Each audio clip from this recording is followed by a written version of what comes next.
کھڑا تھا۔ بابو جوتے یہیں اتارے جاتے ہیں۔ جازم نے ایک سائڈ پر جوتا اتار دیے تھے۔ اندر رقص چل رہا تھا۔ لوگ گھاؤ تکیے سنبھالے آڑے سے بیٹھے ہوئے تھے۔ وہ بے دلی سے پورے صحن کا جائزہ لے رہا تھا۔ سامنے تخت رکھا تھا جس پر لال چادر بچھی ہوئی تھی۔ ایک خالی تھا۔ ایک کونے میں ایک شخص منہ میں پان دبائے ہارمونیم بجا رہا تھا۔ وہ بھی ایک سائڈ پر بیٹھ گیا تھا۔ کامے نے پان کی پلیٹ اس کے سامنے کی تھی۔ یہ میٹھا ہے یا سادہ؟ خوشبو کون سا کھاؤں گے بابو؟ منہ پان میں لیے وہ بامشکل بول رہا تھا، کوئی بھی نہیں۔ جازم نے مدفانہ انداز میں اپنایا۔ کامہ اس کے کچھ قریب ہوا۔ شراب کا انتظام بھی ہے، ویسے تو اجازت نہ ہی ہے، پر آپ کہو تو اسٹیل کے گلاس میں بھر کے لا دوں؟ کامے نے سرگوشی میں آنکھ دباتے ہوئے کہا۔ نہیں۔ کامہ کندھے اچکتے ہوئے وہاں سے چلا گیا۔ جازم کو نہ وہاں کے رقص کو دیکھنے کی دلچسپی تھی، نہ ہی وہاں کا ماحول پسند تھا۔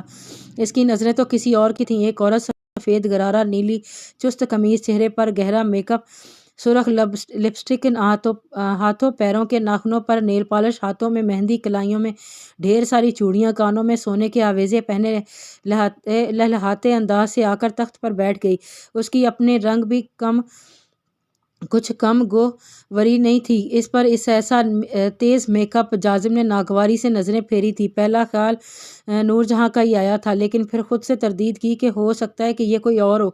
اپنے ساتھ بیٹھے شخص کو جازم نے پکارا تو پوری طرح رقاصہ میں گم تھا۔ سنیے، ہاں، یہ نور جہاں بیگم کون ہے؟ یہ سامنے تخت پر بیٹھی ہیں۔ اب تو ذرا سا بھی تردد نہیں رہا تھا۔ منہ پان میں ڈالے وہ گانے کی دھن پر پاؤں ہلا رہی تھی، کبھی ہاتھ نچا رہی تھی۔ جازم نے اپنی آنکھیں سختی سے مینچ لیں۔ وہاں سے اٹھ کر باہر نکل گیا۔ گھر آ کر سیدھا اپنے کمرے میں چلا گیا۔ نور جہاں کا چہرہ اس کی آنکھوں کے سامنے جیسے ٹھہر سا گیا تھا۔ پہلے تو اپنی قسمت پر پھوٹ پھوٹ کر رویا، پھر جانے کیا سوجی کہ آئینے کے سامنے کھڑا ہو گیا۔ اپنے چہرے پر ہاتھ پھیرتے ہوئے غور سے دیکھے بولا۔ نور جہاں کے نقوش اپنے چہرے پر ڈھونڈنے لگا۔ اسے لگا اس کا پورا پتہ ہی نور جہاں جیسا ہے، ویسے ہی آنکھیں، ویسا ہی گال پر ڈمپل، ویسی ہی کھڑی ناک۔ بس نور جہاں کی رنگت بہت زیادہ سفید تھی، اور جازم کا رنگ سفید تو تھا لیکن اتنا نہیں تھا۔ دوپہر کو جب عبدالباسط آیا، اس کے ہاتھ میں کھانے کے باکس تھا۔ عبدالباسط، مجھے جگایا کیوں نہیں آپ نے؟ میں ناشتہ بنا کر دیتی آپ کو۔ آرا نے اس کے ہاتھ میں باکس لے کر کہا۔ اب میں صرف ایک ناشتہ کے لیے آپ کی نیند تو خراب نہیں کر سکتا نا؟ سامنے لگے سنک سے ہی اس نے ہاتھ دھوئے۔ تب تک آرا کھانا پلیٹوں میں نکال چکی تھی۔ کھانے کے بعد برتن اٹھاتے ہوئے آرا نے کہا، کل سے مجھے پلانے کے لیے کچھ دے کر جانا، میں اپنے ہاتھوں سے بناؤں گی آپ کے لیے۔ اچھا، کیا بناؤ گی؟ جو بھی آپ کو پسند ہو۔ چلو ٹھیک ہے۔ یہ کہہ کر عبدالباسط دوبارہ باہر جانے لگا۔ اب کہاں جا رہے ہو؟ کام پر۔ بس کھانے کی چھٹی پر آیا تھا۔ کام سے چھٹی تو 7 بجے ہوگی، تو میں یہاں بیٹھی بیٹھی کیا کروں گی؟ آج بور ہو جاؤ، کل سے تمہاری مصروفیت کا انتظام کر دوں گا۔ یہ کہہ کر وہ باہر چلا گیا۔ رات کو کھانے کے بعد وہ اسے کوارٹر سے باہر لے گیا تھا۔ بہت وسیع رقبے پر ایک خوبصورت باغ بنا ہوا تھا۔ آرا نے وہی خوبصورت چادر سر پر اوڑھ رکھی تھی۔ کافی دیر باغ میں گھومتے رہے، باتیں کرتے رہے، پھر ایک بینچ پر بیٹھ گئے۔ آرا، یہ جہان بیگم اتنی سخت کیوں ہے؟ اتنی ذرا نرمی نہیں ان کے اندر؟ بس یہاں رہنے والی عورت اس عمر میں آ کر ایسی ہی ہو جاتی ہے، سخت اور بے لچک سی۔ پوری جوانیاں سختی جھیل کر اس عمر میں عورت کا ہر احساس جیسے مر سا جاتا ہے۔ اماں کا بھی یہی حال ہوا ہے۔ پتہ ہے، اماں پہلے بہت اچھی تھی عبدالباسط، اور شروع سے طوائفہ بھی نہیں تھی۔ آرا اب رنجیدہ سی ہونے لگی۔ پھر کیوں یہاں آ گئی؟ عبدالباسط متعجب ہوا تھا۔ اماں 13 سال کی تھی جب پاکستان آزاد ہوا۔ بڑی قربانیاں دے کر یہ ملک ملا ہے ہمیں۔ اس کی آزادی کی خاطر مردوں نے تو صرف جانوں کے نذرانے ہی دیے ہیں، لیکن عورتوں نے دگنی چوگنی قربانیاں دی ہیں۔ عورتوں کی گردنوں پر چھری اور تلواریں نہیں چلائی گئیں، ان کی عصمتوں کو تار تار کیا گیا ہے۔ کرنے والے ہندو اور سکھ تھے۔ نہ انہوں نے 75 سال کی عورتوں کو چھوڑا، نہ کم عمر بچیوں کو۔ ساتھ ساتھ پڑوس کی گھروں میں رہنے والے ایک دوسرے کے دشمن بن گئے۔ اس وقت اماں کے ساتھ بھی زیادتی ہوئی۔ اف، عبدالباسط کو دکھ ہوا تھا۔ پتہ ہے عبدالباسط اماں کیا کہتی ہیں؟ آرا کسی سوچ میں تھی، کسی اور ہی احساس میں بول رہی تھی۔ کیا اماں کہتی ہے اس وقت مردوں کی قربانیوں پر ان کے نام فخر سے پکارے گئے، مرنے والوں کے اہل کو وظیفے دیے گئے، راشیں دی گئی، فوجیوں کو تمغے شہادت سے نوازا گیا، اور ایسی عورتوں کو جنہوں نے اپنی عصمتوں کی قربانیاں دی تھی، پاکستان میں آنے کے بعد جانتے ہو انہیں کس چیز سے نوازا گیا؟ کس چیز سے؟ بازار حسن سے۔ پاکستان پاک تھا، شاید اس لیے پاک عورتوں کو ہی عزت اور سہارا ملا۔ میری ماں جیسیوں کو نہ ہی مجھے بتاؤ، مرد اگر ملک اور دین کی خاطر جان دے دے تو شہادت کا درجہ پا لیتا ہے، اس کے گھر والوں کے لیے وظیفے بندھائے جاتے ہیں۔ جو عورت عصمت کی قربانی دے، اس کا کون سا درجہ ہے اور مقام کہاں ہے؟ کیا وہ وظیفے کے طور پر بازار حسن کا حق رکھتی تھی؟ ہندوؤں سے لٹ کر آنے والی، یہاں تک کہ یہاں آ کر نواب اور رئیسوں کی محفل سجانے لگیں، کیونکہ عورتوں کو موقف مفتے کی روٹیاں کھلانے کو کوئی تیار نہیں تھا۔ پاکستان بنا، نیا قانون بنے، انصاف کو بنیاد بنایا گیا، سب کی سنوائی ہوئی، لیکن ایسی عورتوں کے لیے کوئی قانون نہیں بنا۔ تمہیں پتہ ہے، اماں بتاتی ہیں مجھے، بعض عورتوں نے بازار حسن کو آباد کرنے کی بجائے خودکشیاں کر لیں۔ وہ بھی تو حرام موت ہے نا عبدالباسط۔ لیکن تم بتاؤ، کیا حرام کی زندگی گزارنا زیادہ غلط ہے یا حرام کی موت مر جانا؟ آرا کے سوال کا جواب عبدالباسط کے پاس نہیں تھا اور اسے ایک ٹک دیکھ رہا تھا، اور وہ یوں بات کر رہی تھی جیسے خود اس اذیت سے گزر رہی ہو۔ چہرہ یوں تھا کہ ابھی رو دے گی، اور پھر سے بولنے لگی۔ اور بعض کو ان کے گھر والوں نے چھتوں سے پھینک کر مار ڈالا تھا کہ اس داغ کے ساتھ انہیں کہاں پاکستان میں لے جائیں گے، کہاں رستے میں لوٹنے والے اسے اور نہ لوٹ لیں۔ اور اب تک عورتیں اسی ظلم میں مبتلا ہیں، صدیوں سے ہیں۔ میں نے ایک بار ٹیلی ویژن میں سنا تھا کہ اسلام سے پہلے جہالت کے دور میں ایک عورت کی مرد استعمال کرتے تھے، بیٹیوں کو پیدا ہوتے زندہ دفن کر دیتے تھے۔ اسلام نے عورتوں کو عزت دی، احترام دیا، رشتے دیے۔ بیٹی بنی تو باپ کے لیے دعا بن گئی، بہن بنی تو احساس، بیوی بنی تو دکھ سکھ کی ساتھی، ماں بنی تو جنت کی حقدار، دادی بنی تو بزرگی کے درجے پر بیٹھ گئی۔ لیکن ہم عبدالباسط، ہم اب بھی وہی ہیں، ویشیا کی ویشیا ہی۔ کوئی بہن بیٹی ماں نہ ہی سمجھتا ہمیں۔ ٹپ ٹپ آرا کے آنسو بہہ رہے تھے۔ عبدالباسط نے اسے کندھے سے ہاتھ پھیلاتے ہوئے اسے اپنے ساتھ لگایا تھا۔ چپ ہو جائیں، میں اور آپ کیا کر سکتے ہیں؟ وہ عبدالباسط کے کندھے پر سر رکھ کر اب بھی آنسو بہا رہی تھی۔ عبدالباسط، میری ماں کی رگوں میں کسی طوائفہ کا خون نہیں تھا، نہ ہی اس کا کوئی قصور، لیکن دیکھو نا، پھر بھی طوائفہ بن گئی، اور میں طوائفہ کی بیٹی۔ آرا بس بھی کریں، کیوں میرا ضبط آزما رہی ہیں؟ یہ سب سننا عبدالباسط کے لیے بھی کہاں آسان تھا۔ نہ ہی مجھے چپ نہ ہی کرنا، مجھے آپ سے سب کچھ کہنا ہے، اپنا ہر دکھ، ہر غم، ہر دکھ۔ پتہ ہے، ہماری سننے والا ساتھی ہمدرد نہ ہی ہوتا ہے، لوگ اپنی سنانے آتے ہیں، بیوی بچوں سے اکتائے ہوئے ہمارا غم نہ ہی سننا چاہتے ہیں، بس ہم سے دل لگی چاہتے ہیں۔ پر آپ تو شوہر ہو نا، ساتھی ہو، تو آپ سے کیوں نہ ہی اپنا درد کہہ دوں؟ سنو گے نہ ہی؟ عبدالباسط اس کے کندھے پر سر رکھے آرا نے ذرا سا اونچا ہو کر اسے دیکھا تھا۔ ایک آس تھی، آنکھوں میں ایک مان تھا، لہجے میں کہاں ہمت تھی عبدالباسط کے انکار کر جائے۔ ہاں، سب کچھ سنوں گا، اپنا ہر غم مجھے سنا دیجیے، میں اسے اپنے دامن میں سمیٹ لوں گا۔ عبدالباسط کی آنکھوں میں نمی سی تھی، دکھ آتی تھی، درد اسے سینے میں اٹھ رہا تھا۔ آپ بھی مجھے اپنا ہر غم بتا سکتے ہیں۔ یہ جو رشتہ ہم غم کے ساتھ کسی سے جوڑتے ہیں نا، یہ کبھی بھی پرایا نہ ہی ہوتا ہے، وقت کے ساتھ ساتھ گہرا ہوتا رہتا ہے۔ میں بھی کہہ دوں گا ہر جو غم کہنا ہے۔ اب کوارٹر میں چلتے ہیں، یہاں ٹھنڈ بڑھ رہی ہے۔ عبدالباسط کے کہنے پر وہ کھڑی ہو گئی تھی۔ سرد ٹھنڈی ہوا بے شک سرد لگ رہی تھی، لیکن اسے اچھا لگ رہا تھا۔ صبح کمالے نے کمرے سے نکل کر دروازہ بند کر دیا، باہر سے کنڈی بھی لگا دی۔ بہت گھبرایا ہوا تھا، سیدھا باپ کے کمرے کا دروازہ پیٹنا شروع کر دیا۔ اس کے والد نے دروازہ کھولا، وہ بدحواس سا کھڑا تھا۔ کیا مصیبت آن پڑی ہے تم پر؟ اس کے والد نے سخت لہجے میں سے کہا۔ ابا، وہ لڑکی کیا ہوا اسے؟ وہ مر گئی ہے۔ یہ سن کر اس کے والد کا رنگ اڑ گیا۔ ابے، کیا بک رہا ہے تو؟ سچ کہہ رہا ہوں ابا، وہ مر چکی ہے۔ دونوں باپ بیٹا پریشان ہوئے تھے، بدلہ لینا بہت مہنگا پڑ گیا تھا۔ معصوم بچی کہاں ہوس کا بدلہ اتار سکتی تھی؟ دونوں باپ بیٹا منہ چھپائے وہاں سے روپوش ہو چکے تھے۔ شمس کی ماں کی پوری رات روتے روتے گزری تھی۔ شمس کا فون بند جا رہا تھا۔ دوسری طرف اس بار شمس بے چین تھا۔ باہر مارکیٹ کی شاپنگ کرتے ہوئے اسے ایک بہت خوبصورت سا جوڑا پسند آیا۔ اس فینسی جوڑے کو دیکھ کر آنکھوں کے سامنے منزہ کا چہرہ نظر آیا۔ اس نے فوراً سے وہ خرید لیا۔ شمس، یہ میں نہیں پہنوں گی۔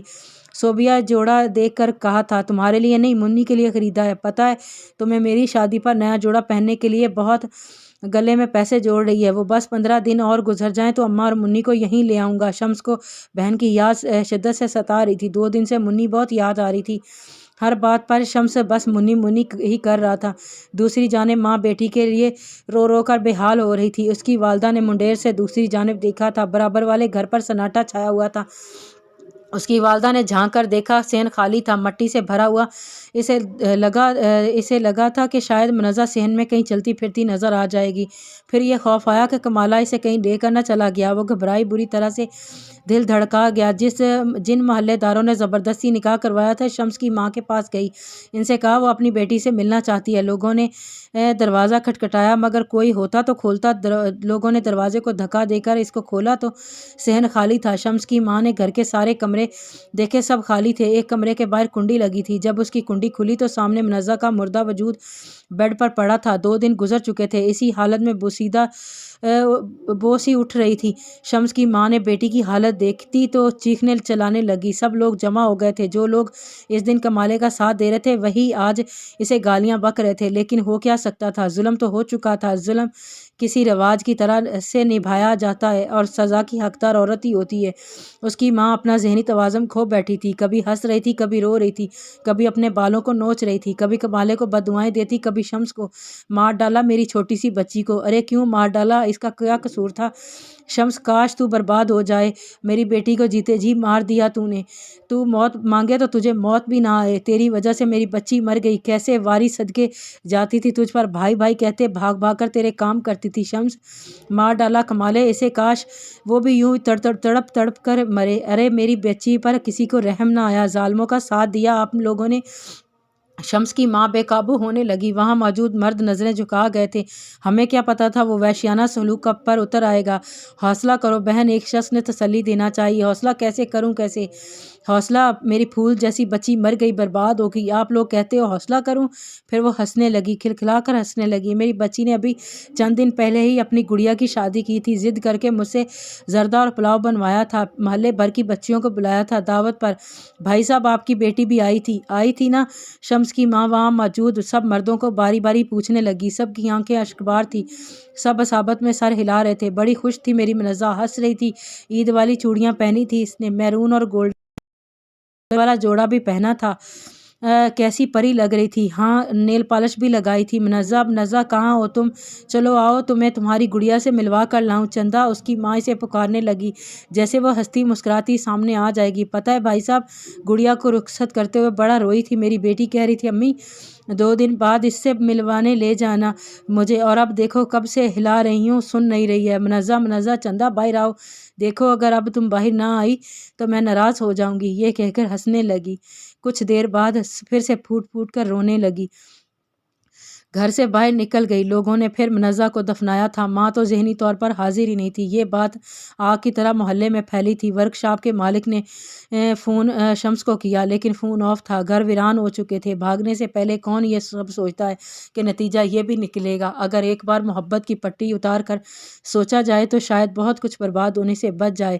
تانیہ اب خاموش سی رہنے لگی تھی۔ اس کے شوہر نے بھی دوبارہ سے اس سے کچھ نہیں پوچھا تھا، لیکن اس کا خیال ویسے ہی رکھتا تھا، بات وہ بھی نہیں کر رہا تھا۔ تانیہ روز اپنے اندر ہمت منجمد کرتی کہ اسے سب کچھ بتا دے، لیکن روز ہمت ہار جاتی۔ بتانا کہاں آسان ہوتا ہے، دوبارہ سے اسی اذیت سے گزرنا پڑتا ہے۔ ایک رات جب وہ گھر آیا کافی خوشگوار موڈ میں تھا۔ کھانے میں کیا بنا ہے؟